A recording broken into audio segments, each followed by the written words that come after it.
Yuhu guys, apa kabar hari ini? Semoga kabar baik ya. Di video kali ini aku ingin ngebahas secara khusus tentang perbedaan pro dan cons kuliah 1 tahun atau 2 tahun di Swedia. Kasusnya ini khusus untuk S2 ya. Walaupun aku nanti akan ngebahas lebih banyak tentang Swedia, namun sebenarnya ini bisa juga diaplikasikan di negara manapun. Karena di beberapa negara di Eropa lainnya pun ada yang kuliah masternya cuma 1 tahun. Mungkin beberapa teman-teman yang lihat videoku kali ini agak bingung ya, karena di Indonesia umumnya kalau S2 kan 2 tahun. Nah, kalau di Swedia itu unik, bisa setahun, bisa 2 tahun. Dan ini membawa kebingungan dari para followersku dan juga para anggota komunitasku di grup Telegram, Chill Sore, bagi yang belum gabung segera gabung. Nah, aku akan ngebahas itu secara detail. Pertama, aku akan ngebahas tentang yang kuliah 1 tahun terlebih dahulu ya. Jadi pro, apa sih benefitnya kalau kuliah setahun di Swedia? Pertama, secara time dan secara waktu dan juga biaya itu lebih efisien. Jadi bahkan aku suka ngejokes gini, kalau memangnya kita bisa dapat degree dengan 1 tahun, kenapa kita harus pilih yang 2 tahun? Aku suka ngejokes kayak gitu karena aku pribadi ngambilnya yang setahun. Pertimbangannya tentu banyak ya, namun di sini pertama yang mau dibahas adalah dari segi waktu dan biaya. Jadi kuliah setahun tentu biayanya lebih murah dan itu membuat kita atau membuat mahasiswa jadi bisa masuk ke dunia kerja lebih cepat. Ya walaupun mungkin teman-teman berpikir bahwa, "Oh Kak, kan aku pengennya di Swedia pakai beasiswa, jadi kan aku nggak perlu keluarin biaya." Betul, aku jawab itu betul banget. Namun kamu kehilangan yang namanya opportunity cost. Apa itu? Jadi bayangin gini, kalau misalnya kita dapat beasiswa SISGP, ya beasiswa dari pemerintah Swedia seperti yang aku dapetin, per bulan aku dapat itu sekitar 12.000 krona, right? Jadi kalau misalnya aku dapat setahun berarti kan 12.000 krona dikali 10 bulan. Nah, kalau misalnya aku 2 tahun berarti kan kalau nggak salah itu ngitungnya sampai 22 bulan. Jadi 12.000 krona dikali 22 bulan. Nah, kalau misalnya aku kuliah setahun, habis itu kerja, aku nggak mungkin cuma dapat 12.000 krona per bulan. Karena itu kalau buat gaji it just too small gitu loh. Gaji itu biasanya untuk yang sangat di batas minimum itu kayak 25.000 per bulan itu at least. Kalau misalnya aku dikasih offer 33.000 pun aku masih mikir-mikir, aku kayaknya nggak akan mau ngambil karena aku punya rate yang udah aku tentukan dan menurutku aku nggak di level sebawah itu gitu. Jadi kalau bicara tentang opportunity cost, imagine misalnya aku kuliah setahun 12.000 dikali 10, kemudian kalau misalnya habis itu langsung kerja berarti kan mungkin 33.000 katakanlah paling minimum dikali 12. See, I will get more money, right? Jadi um, ya aku bisa bilang ini lebih murah kalau kuliah setahun. Walaupun itu misalnya kamu bayar sendiri ya, misalnya dapat beasiswa parsial, dapat dari kampus, again biaya hidupmu jauh lebih murah kalau cuma setahun. Yang kedua adalah focused learning. Jadi kurikulumnya tuh luar, luar biasa di-pack gitu loh. Jadi kayak nggak ada ruang untuk bernafas. Dan ini tuh cocok buat mereka-mereka yang sudah punya skilled untuk bekerja karena materinya tuh luar biasa padat, langsung praktikal, dan ini cocok buat mereka-mereka yang punya karir goal yang jelas. Jadi kalau buat teman-teman yang masih belum tahu habis kuliah mau ngapain, mau kerja di sektor apa, masih mencari-cari tahu, maka lebih baik jangan ngambil yang setahun sih. Karena ini hanya untuk orang-orang yang udah tajam keinginannya mau apa. Kemudian ini buat professional age, maksudnya ini buat individu yang sudah punya pengalaman kerja sebelumnya dan kepengen menambah kayak kredibilitas gitu. Jadi kalau misalnya udah kerja, kemudian ngerasa kayak, oh aku nih kurang dianggap kalau aku nggak punya degree gitu loh, nggak punya reputasi lebih baik, baik itu mau kerja di Indonesia maupun kerja di luar negeri kan kalau kita punya degree lebih tinggi lebih baik kan. Nah ini cocok buat untuk orang-orang seperti itu termasuk aku pribadi gitu loh. Jadi ketika aku waktu itu aku inget banget kuliah di Indonesia, masih di Indonesia, aku nggak punya degree S2 ya. orang kayak nggak bakal begitu nganggep aku gitu, walaupun aku udah ikut pelatihan sana sini, punya akreditasi sana sini di berbagai negara, baik aku pernah ke Australia, pernah ke Kanada, pernah ke Amerika. Orang mungkin notice itu, tapi kalau itu bukan degree, it's not that nice gitu. Tahu sendirilah ya kalau di Indonesia tuh kayak apa, orang tuh dilihat dari degree-nya. Ketika aku ke luar negeri, aku juga nyadar kalau ternyata degreeku S2 itu yang sangat berpengaruh gitu dibandingkan degreeku S1. Karena apa? Karena kalau di luar negeri itu kompetisi kita tuh dengan orang dari berbagai negara gitu. Semakin bagus degree kita, semakin besar juga peluang untuk dapat pekerjaan. Oke, itu bagus-bagusnya. Kita bahas yang nggak bagusnya apa atau cons-nya. Yang pertama adalah limited academics exploration. Jadi karena memang cuma setahun ya, jadi nggak punya banyak waktu gitu loh untuk melakukan banyak hal di kampus gitu. Jadi dan dengan waktu yang sempit ini kita harus punya benar-benar time management skill tuh yang bagus banget. Karena bayangin kayak misalnya aku itu walaupun kuliah setahun ada internship-nya. Jadi di semester pertama kan cuma 4 bulan kuliah, semester berikutnya 2 bulan intern, 2 bulan tesis. Jadi untuk mempersiapkan si intern itu aku tuh cuma punya waktu kayak setengah tahun doang gitu untuk cari kampus aku akan intern di mana. Jadi memang waktunya benar-benar sangat mepet dan ini di beberapa program itu bahkan gak ada internship-nya. Jadi harus sangat diperhatikan yang setahun ini ada internship-nya atau enggak. Karena internship itu benar-benar ngasih benefit kayak buka ruang buat kita dapat pekerjaan kemudian hari. Kemudian integration challenges. Jadi ini yang mungkin banyak banget dibicarakan bahwa kalau khususnya di Swedia, ada yang namanya personal number atau personnummer bahasa Swedianya. Dan ini dikasih kepada mereka-mereka yang punya izin tinggal 1 tahun di Swedia, 1 tahun penuh gitu, jadi 12 bulan.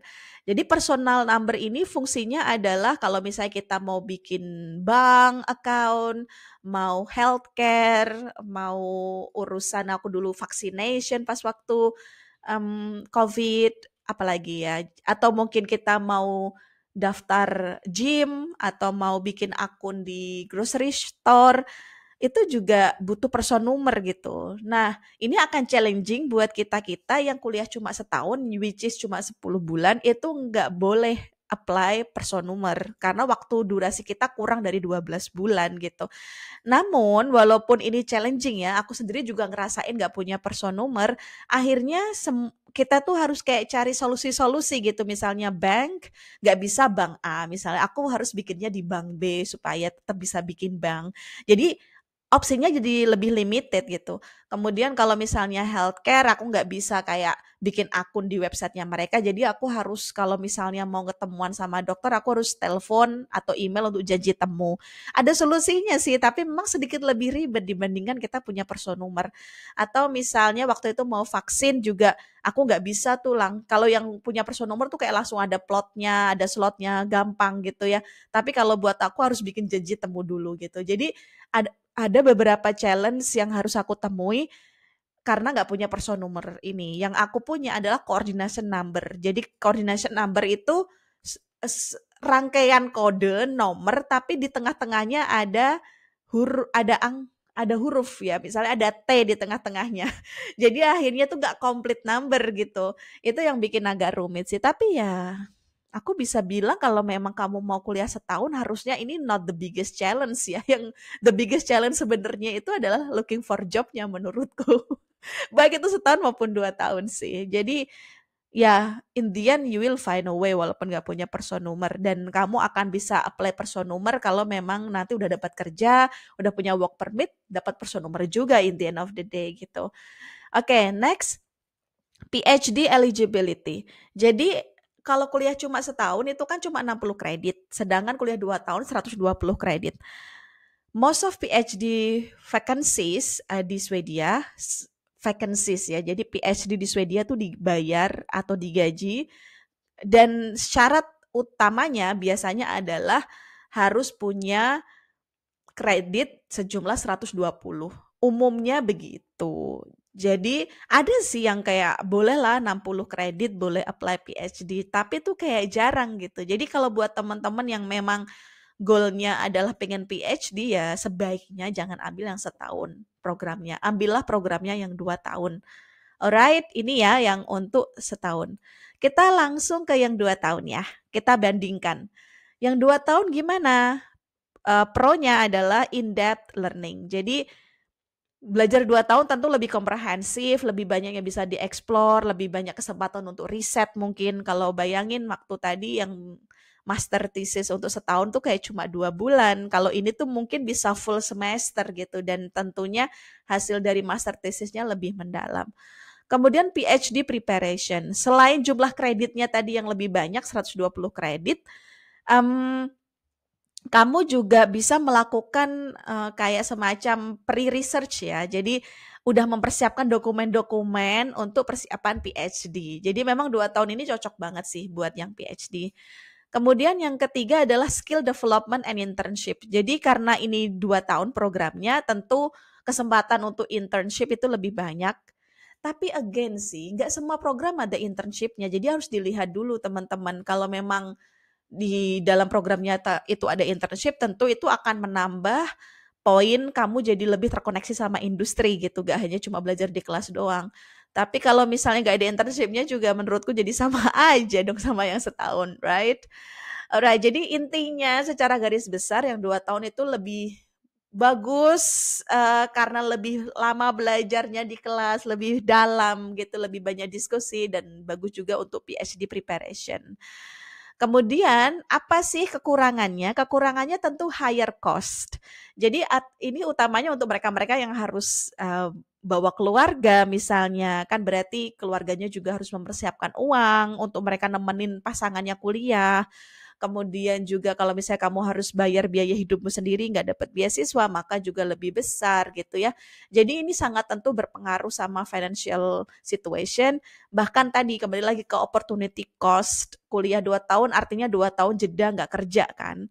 By the way ini sesuai dengan yang pembahasan ini yang ketiga opportunity cost, karena 2 tahun nggak kerja artinya kamu delay masuk ke dunia kerja. Apalagi kalau teman-teman itu sekarang di posisi yang aman, kayak kerja di sebuah instansi dan instansi ini juga harus nunggu kamu untuk pulang gitu kan berarti dua belah pihak juga harus menunggu dalam jangka waktu yang lama ya 2 tahun kan nggak sebentar ya gitu.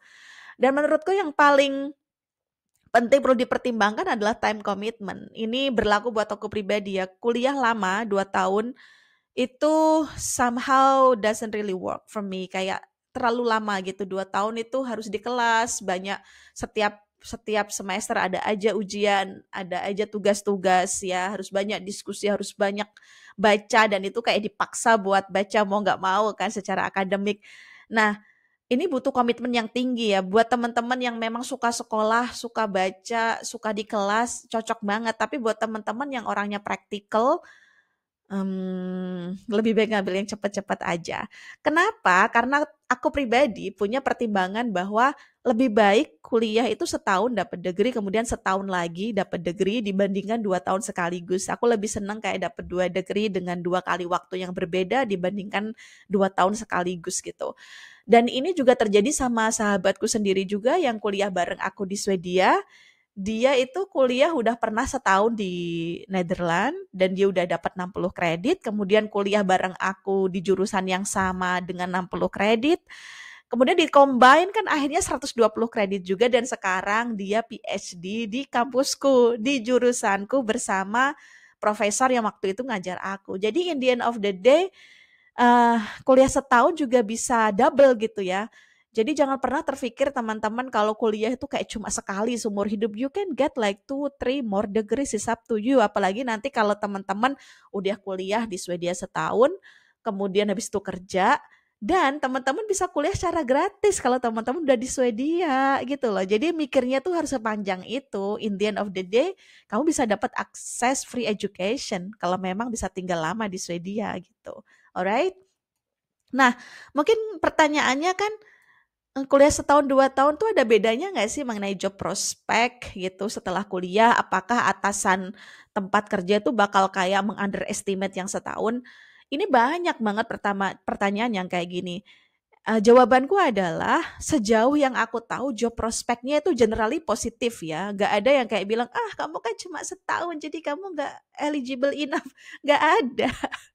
Kecuali kalau jobnya tadi PhD ya, memang kan ada syarat kredit. Tapi kalau job pada umumnya di dunia industri itu, nggak ada yang kayak meng-underestimate karena kamu setahun kamu nggak lebih jago. Karena in the end of the day yang dilihat tuh is not just your degree, tapi tentang bagaimana kamu bisa kerja gitu. Jadi kayak aku pribadi, misalnya pas waktu aku apply kerja, aku lampirkan ijazahku, tapi juga nggak cuma ijazah, tapi portfolio selama aku kerja di tahun-tahun sebelumnya. Aku kasih lihat, aku bisa lakukan ini, di company-mu aku tahu kamu punya masalah ini, aku bisa atasin masalahmu dengan skill yang aku punya gitu loh. Jadi jangan takut yang setahun tetap positif, gak ada yang punya pemikiran negatif tentang kuliah setahun. Dan in the end anyway ketika kamu udah kuliah setahun, kamu itu bisa apply yang namanya job seeking visa atau looking for job visa. Jadi bisa extend your period of stay di Sweden dengan apply visa tambahan untuk mencari kerja gitu. Jadi gitu. Selanjutnya, kalau 2 tahun gimana?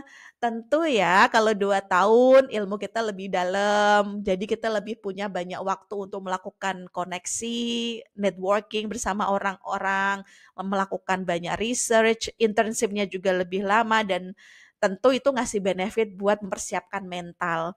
Namun, itu tidak linear dengan job prospect gitu loh. Jadi nggak menggaransi kalau kamu kuliah 2 tahun maka dapat kesempatan kerja lebih bagus, itu enggak, itu pandangan yang salah.